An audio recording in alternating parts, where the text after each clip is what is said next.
Greetings and welcome to the Astronomy Picture of the Day podcast. Today's picture for April 21st of 2025 is titled Galaxy Lenses Galaxy from Webb. So what do we see here? Well, here we see a galaxy, or actually two galaxies kind of merged together. Now galaxies do collide and merge together, but that's not what we're seeing in this situation.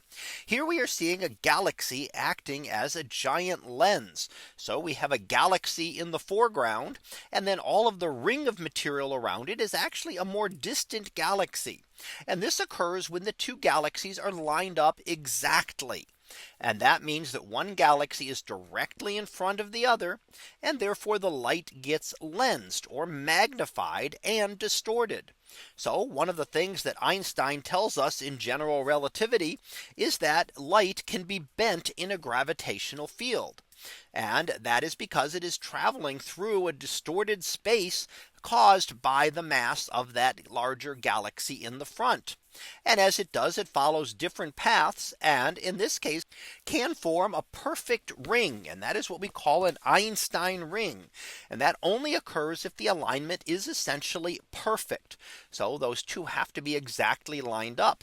Now, if the alignment is less than perfect, we can get multiple images of a galaxy around the nearer galaxy and see various different paths that the light took. But when you get that perfect alignment, you will get to see that type of that galaxy completely in a circle around the other. Now this helps us to better understand the foreground galaxy. And how that happens is that it is that foreground galaxy that is bending the light. The amount of bending depends on the mass of the galaxy. The more massive the galaxy is, the more the bending will be. The less massive it is, the less the bending will be.